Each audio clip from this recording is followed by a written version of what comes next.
आप सभी का स्वागत है एक नई और बेहतरीन क्लास में। और ये क्लास बेहद इंपॉर्टेंट होने वाली है। इंपॉर्टेंट इसलिए भी क्योंकि आज हम एक नई सीरीज को लॉन्च करने वाले हैं। वो सीरीज आपके नॉलेज को बूस्ट करने के साथ साथ आपके नॉलेज को इंक्रीज भी करेगी। एंड वैसे भी कहा जाता है कि अगर आप समय के साथ नहीं चलेंगे तो आप पीछे हो जाएंगे, और अगर आपको समय के साथ चलना है देन आपको अप टू डेट तो रहना ही पड़ेगा। सेम पैटर्न पर हमने अपनी सीरीज का नाम रखा है अप टू डेट, और इसीलिए आपको इस सीरीज का हिस्सा बनना इंपॉर्टेंट हो जाता है। क्योंकि अगर आप इस सीरीज का हिस्सा बनते हैं देन अगर आप आज जीरो पे खड़े हैं देन कल आप कुछ ना कुछ आपका लेवल होगा, और वो लेवल कितना हाई हो सकता है it's depend on your self कि आप मेरे साथ कदम से कदम मिलाकर चलने के लिए कितना एक्साइटेड हैं और क्या आप उतनी मेहनत कर सकते हैं जितना यहाँ पर आपको कंटेंट प्रोवाइड किया जा रहा है। तो इस सीरीज में आपको क्या क्या मिलने वाला है उस पर बात कर लेते हैं। इस सीरीज उन बच्चों के लिए जो मैथ्स में काफ़ी कमज़ोर हैं और मैथ्स में अपने नॉलेज को इम्प्रूव करना चाहते हैं, खुद को ग्रो करना चाहते हैं। ठीक है, फिर चाहे आप 6th क्लास में हो या फिर आप 12th में हो या फिर इवन आप ग्रेजुएट हो या फिर ग्रेजुएशन कर रहे हो। ठीक है, ये उन सभी विद्यार्थियों के लिए है जिन्होंने मैथ्स में अपना बेसिक फंडामेंटल स्ट्रांग नहीं कर रखा है। और अगर आप जीरो टू स्टैंडर्ड मैथ्स पढ़ना चाहते हैं एंड देन हमारे चैनल को सब्सक्राइब कर सकते हो और इस सीरीज का हिस्सा भी बन सकते हैं आप। और अब हम बात कर लेते हैं कि इस सीरीज के यूजफुल पॉइंट्स कौन कौन से होने वाले हैं। जैसा कि मैंने अभी बताया, अगर आप 6th क्लास में हैं, 9th क्लास में हैं, 12th में है या फिर आप ग्रेजुएट हैं या फिर ग्रेजुएशन कर रहे हैं तो उन सभी के लिए ये बहुत ही सीरीज यूजफुल रहने वाली है। क्योंकि यहाँ पर हम जीरो से स्टैंडर्ड आपको मैथ्स पढ़ाने वाले हैं। उसका मतलब ही यही हो गया, फिर चाहे आप स्कूल लेवल पर हो, ठीक है, फिर या फिर आप कॉलेज में हो या फिर किसी भी गवर्नमेंट एग्जाम्स की तैयारी कर रहे हो या फिर कंपटीशन की तैयारी कर रहे हो, बात ओवरऑल वही निकल के आती है। तो इन तीनों जगह पर आपको इसके बेनिफिट्स देखने को मिलेंगे। ठीक है ना, ये सीरीज काफ़ी यूजफुल होने वाली है। देन आप इसको ज्वाइन कर सकते हो और इसका एक अहम हिस्सा भी बन सकते हैं। तो यहाँ पर स्पेशली जैसा कि मैंने बता ही दिया है, मैथ्स की क्लासेस आपको रेगुलर पैटर्न पर मिलने लगेंगी। हर शाम 7 बजे आप जुड़ सकते हैं। और उसी के रिगार्डिंग में आज का जो हमारा टॉपिक है उस पर बात कर लेते हैं। आज का हमारा टॉपिक है रेशनल नंबर यानी कि परिमेय संख्याएं। ठीक है, यहाँ पर किस तरीके की क्वेश्चंस मैंने बनाए हुए हैं या डिज़ाइन किए हुए हैं आप समझ ही सकते हो। आपका जो स्कूल लेवल होता है पेपर, उसमें जैसे प्रीवियस ईयर क्वेश्चन जो पूछे जाते हैं या फिर मल्टीपल चॉइस क्वेश्चंस पूछे जाते हैं या वेरी इंपॉर्टेंट क्वेश्चंस पूछे जाते हैं, उन सभी को इंक्लूड किया है। और सेम पैटर्न स्कूल, कॉलेज और गवर्नमेंट एग्जाम्स को ध्यान में रखकर ही ये क्लासेस डिजाइन करी गई हैं। और स्पेशली मैंने खुद ही अपने खुद के एक्सपीरियंस के बेस पर ये चीज़ें बनाई हुई हैं। ठीक है, तो अब हम शुरू करते हैं आज का टॉपिक और सबसे पहले समझ लेते हैं कि रेशनल नंबर होते क्या है। ठीक है ना, तो शुरू करते हैं। तो जैसा कि मैंने यहाँ पर एक डेफिनेशन लिखी हुई है, आप समझने का प्रयास करिएगा। ठीक है, the rational number are the numbers that can be written in the form n by D, यानी कि numerator divide by denominator, where n and d are integers. Okay, and D यहाँ पर क्या है, नॉन जीरो है। बस यही आपको की पॉइंट्स पकड़ना है। अगर आपको डिफिनेशन नहीं समझ में आती तो आप उनके की पॉइंट्स पकड़ा करिए। ठीक है, जैसे मैंने बताया रेशनल नंबर क्या होता है, यही आप सीख रहे हैं और आपको नहीं पता, कोई बात नहीं। यहाँ पर एक शब्द आया है नंबर, कि नंबर क्या होता है। बेसिक नॉलेज तो आपके पास होगा। नंबर जैसे 1 2 3 ये सभी क्या है, नंबर ही तो हैं। बस इतना आपको समझना है। फिर दूसरा पॉइंट क्या आया है, n बाई डी फॉर्म, यानी कि आपने भिन्न के बारे में पढ़ा, यानी कि फ्रैक्शन के बारे में पढ़ा। और फ्रैक्शन में क्या ही होते हैं, आपका एक न्यूमरेटर होता है और डिवाइड में एक डिनोमिनेटर होता है। तो n बाई डी का सिर्फ मतलब इतना है कि न्यूमरेटर और डिनोमिनेटर होना चाहिए। अब न्यूमरेटर क्या होता है, आपका अंश होता है, हिंदी में इसको क्या बोलते हैं, अंश। और डिनोमिनेटर को हिंदी में क्या बोलते हैं, हर। तो यहाँ पर ये हर होगा। क्लियर है कि नहीं। अब जैसे भिन्न को आपने हमेशा ऐसे ही फॉर्म में देखा, जैसे 3/7 इस फॉर्म में, -2/5 में या फिर 4/1 में, इस फॉर्म में देखा है ना। तो फ्रैक्शन ही आपका रेशनल नंबर होता है। बट यहाँ पर कंडीशन अप्लाई क्या है कि डिनोमिनेटर में जीरो नहीं होना चाहिए।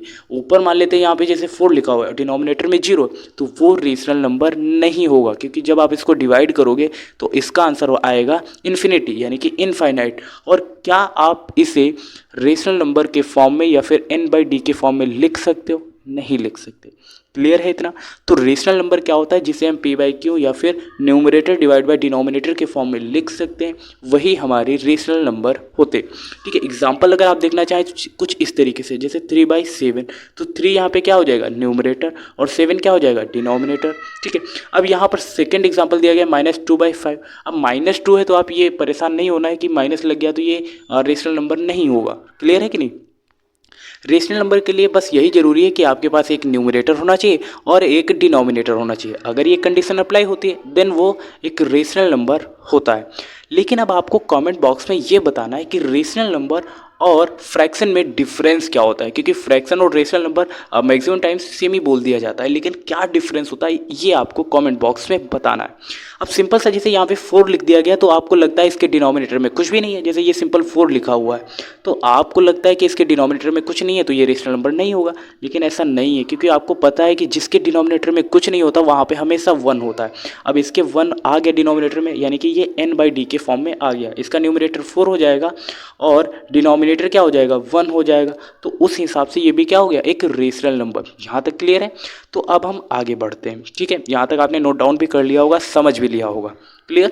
ठीक है, अब बात कर लेते हैं, जैसा मैंने अभी बताया था की पॉइंट्स आपने यहाँ पे नोट किया होगा नंबर, लेकिन अब नंबर क्या होता है उस पर भी तो बात कर ले। ठीक है, अब मैथमेटिक्स में आपने बहुत सारे नंबर्स देखे हुए हैं। ठीक है, उन नंबर्स के टाइप्स कितने होते हैं अलग अलग नामों से जानते हैं। जैसे आपकी फैमिली में बहुत सारे लोग होंगे, जैसे आपके पेरेंट्स मम्मी पापा होंगे, कुछ बच्चे होंगे जो भाई बहन हैं, एक तरीके से ऐसा एक एरिया या एनवायरनमेंट रहता है ना घर में। ठीक है, अब पेरेंट्स हैं मतलब उनकी एज बच्चों से तो ज़्यादा ही होगी, जो हमारी केयर करते हैं, देख रेख करते हैं, हमारी आवश्यकताओं की पूर्ति करते हैं, जो हमें पढ़ाते हैं, हमारे स्वास्थ्य का ध्यान रखते हैं, वही तो पेरेंट्स होते हैं। तो ये हो गए पेरेंट्स, और इनके बाद क्या होते हैं उनके बच्चे। अब बच्चे भी कैसे होते हैं, कुछ अच्छे बच्चे होते हैं जैसे कुछ पढ़ने वाले जिनका मन हमेशा पढ़ाई में लगता है, लेकिन कुछ ऐसे भी होते हैं जो पढ़ते नहीं हैं। ठीक है, उनका अलग ही काम मन लगता है, जैसे ऐसा नहीं है कि वो अच्छे नहीं हैं, उनका जैसे खेलने में मन लगता है, किसी का मन लगता है जैसे गाने में। तो अलग अलग तरीके के जो स्टूडेंट्स होते हैं उनको अलग अलग कैटेगरी के बेस पर डिवाइड किया जाता है कि अगर गाते हो तो तुम सिंगर हो, अगर तुमको पढ़ना अच्छा लगता है तो आप स्टूडेंट हो। ठीक है, इस पैटर्न पर आपको अलग अलग पार्ट्स में डिवाइड कर दिया जाता है। सेम पैटर्न पर नंबर्स को भी अलग अलग पार्ट्स में डिवाइड किया गया है, एक तो रियल नंबर और दूसरा इमेजिनरी नंबर। इतना क्लियर है? अभी रियल नंबर क्या होता है, जैसे आपके सामने कोई एक इंसिडेंट हुआ और आपने उसे देखा और आपने जब ये किसी तीसरे पर्सन को सुनाया तो वो कहता है अरे ये रियल नहीं है। आप कहते हो अरे नहीं मेरे सामने ये इंसिडेंट हुआ था, रियल है। तो रियल का मतलब हो गया एक एक्चुअल में जो घटना घटी। तो रियल क्या होता है वो भी दो तरीके का होता है, रेशनल और इरेशनल। ठीक है, रेशनल क्या होता है, इरेशनल क्या होता है, अब उस पर बात कर लेते हैं। रेशनल जैसा कि मैंने अभी बताया जिसे p/q के फॉर्म में लिखा जा सकता है वो क्या होता है रेशनल होता है, या फिर n/d के फॉर्म में जिसे लिख सकते हैं वो रेशनल होता है, और जिसे नहीं लिख सकते वो इरेशनल हो गया। सीधा सीधा आपको भी इतना याद रखना है। वैसे भी आपको रेशनल में क्या क्या पढ़ना पड़ता है, जैसे रेशनल और फ्रैक्शन दोनों लगभग सेम ही होते हैं, मैंने अभी आपको बताया था, लेकिन डिफरेंस क्या होता है ये आपको कमेंट बॉक्स में बताना है। ठीक है, अब इसी में एक टॉपिक आ जाता है जैसे इंटीजर्स क्या होते हैं, होल नंबर क्या होते हैं, नेचुरल नंबर क्या होते हैं। अगर आपने इन तीनों की अवधारणा को समझ लिया, इसके कंसेप्ट को क्लियर कर लिया, देन आप रेशनल नंबर में नहीं फंसने वाले। क्लियर है? अब इधर सेकंड आ जाता है इमेजिनरी नंबर। अब ये क्या होते हैं, अब इमेजिन से आपको समझ में आ रहा है, इमेजिन जब हम कुछ कर रहे होते हैं तो वो क्या होता है, पास्ट की तो बात करते नहीं, मैक्सिमम टाइम्स हम करते हैं कि अगर मेरे हाई स्कूल में 10th में 90+ स्कोर किया तो मैं पापा से लैपटॉप लूँगा, ये आप इमेजिन कर रहे हैं, या आप साइकिल लेंगे, या फिर जो भी आपको आपने डिसाइड कर लिया है वो आप पापा से मांगेंगे कि मुझे ये दिला दीजिए, और पापा ने भी प्रॉमिस किया। ठीक है, लेकिन कभी कभी क्या होता है कि आपके नंबर आ भी जाते हैं लेकिन पापा आपको नहीं दिला पाते। हो सकता है उनके पास उस समय पैसे ना हो, या फिर कुछ और भी स्थिति हो सकती है, कुछ अलग सिचुएशंस हो सकती है, नहीं दिला पाते। तो वो आपका इमेजिनेशन, उसकी वजह से आप फिर सैड हो जाते हो, क्योंकि आपने मेहनत करी, नंबर भी आपके अच्छे आए लेकिन आपको पापा ने नहीं दिलाया। हो सकता है कभी कभी आप इमेजिन करते हो और आपके नंबर ही नहीं अच्छे आए, लेकिन फिर भी आपको पापा चीज़ दिला देते। तो वो आप दुखी थे लेकिन अभी खुश हो क्योंकि नंबर नहीं आए, फिर भी पापा ने आपको गिफ्ट दिलाया, है ना। तो ये सब चीज़ें क्या होती है, सिर्फ और सिर्फ इमेजिनेशन होते हैं, जो कोई ज़रूरी नहीं वो एक्चुअल में हों। क्लियर है कि नहीं? तो इमेजिनरी जो नंबर होते हैं उनको हम आयोटा से डिनोट करते हैं। किससे डिनोट करते हैं? आयोटा से। आपने जैसे कभी देखा होगा स्क्वायर रूट के अंदर जैसे -2 लिखा हुआ है, तो ये क्या है, एक इमेजिनरी नंबर है। ठीक है, -3 लिखा हुआ है, यानी कि स्क्वायर रूट के अंदर जो भी माइनस में होता है वो मैक्सिमम टाइम्स क्या होता है, इमेजिनरी नंबर होता है। जैसे जैसे आप बढ़ेंगे ये चीज़ें आपके जहन में बैठती जाएंगी और आप अच्छे तरीके से सीखते हुए चले जाएंगे। ठीक है ना। अब यहीं पर हम बात कर लेते हैं कि इंटीजर्स क्या होते हैं, होल नंबर क्या होता है और नेचुरल नंबर क्या होता है। ठीक है, हालांकि आगे भी स्लाइड लगी हुई है, यहाँ पर आप समझ सकते हैं इंटीजर्स क्या होते हैं। डिफिनेशन में काफ़ी अच्छी तरीके से क्लियर किया गया है।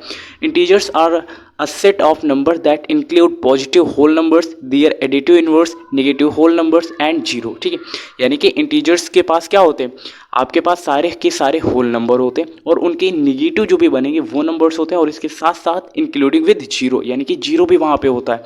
क्लियर है कि नहीं। जैसे यहाँ पे एक एग्जांपल दिया गया है, देखो यहाँ पर जीरो भी है, माइनस का 1 है, प्लस का 1 है, माइनस का 2 है, प्लस का 2 है, माइनस का 3 और प्लस का 3 है। क्लियर है कि नहीं। तो इंटीजर्स में सारे नंबर होते हैं, प्लस के भी होते हैं और माइनस के भी होते हैं और उसके साथ साथ जीरो भी होता है, उसे हम इंटीजर्स बोलते हैं, यानी कि पूर्णांक बोलते हैं। क्लियर है कि नहीं।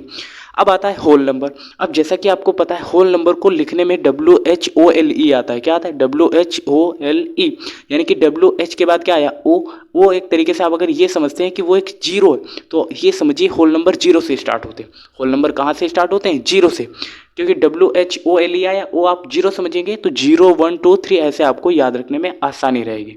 क्लियर है कि नहीं। होल का जो जीरो है वो यानी कि जीरो से ही आपको नंबर स्टार्ट करने, 0 1 2 3 ये सभी आपके होल नंबर हो जाएंगे। उसके बाद आता है नेचुरल नंबर। क्या होता है, अब नेचुरल नंबर समझने से पहले आप ये समझिए नेचर में जो भी चीज़ें वो एक ही है। जैसे सूरज एक है, चंद्रमा एक है, पृथ्वी एक है, आसमान एक है, हर चीज़ एक है। तो नेचर की बात है तो एक से शुरू करो, 1 2 3 1 2 3 इस तरीके से, इस पैटर्न पे। क्लियर है कि नहीं। तो नेचर यानी कि नेचुरल नंबर 1 2 3 4 ऐसे इन्फिनिटी तक चलता रहेगा।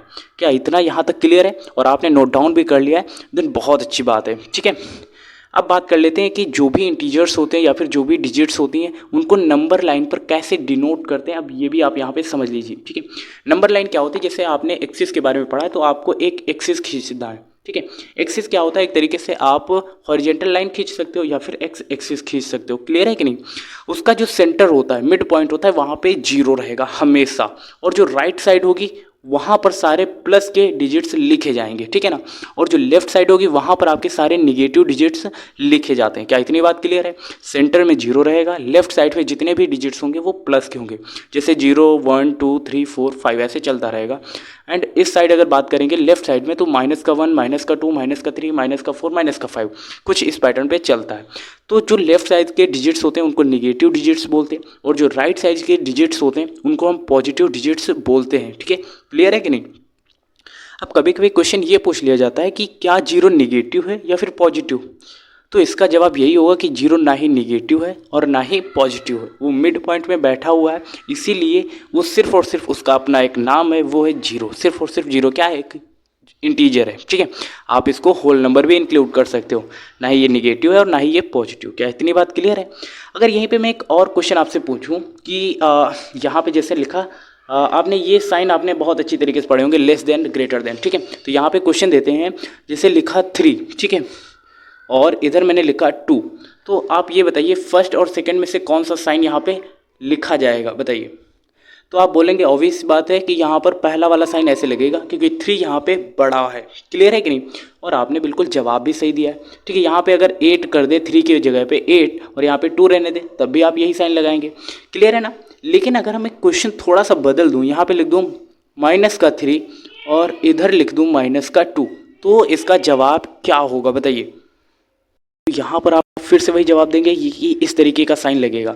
तो सोचो जब प्लस का लिखा था तब भी आपने यही जवाब दिया और अब माइनस का लिखा तब भी आपने यही जवाब दिया। तो चेंज कहाँ पे करना है मेरे भाई, अब आपको सोचना है कि जब माइनस लग गया तो माइनस का जो छोटा एलिमेंट होता है, जो स्मॉलेस्ट नंबर होता है, वो ग्रेटेस्ट नंबर बन जाता है यहाँ पे। क्लियर है कि नहीं।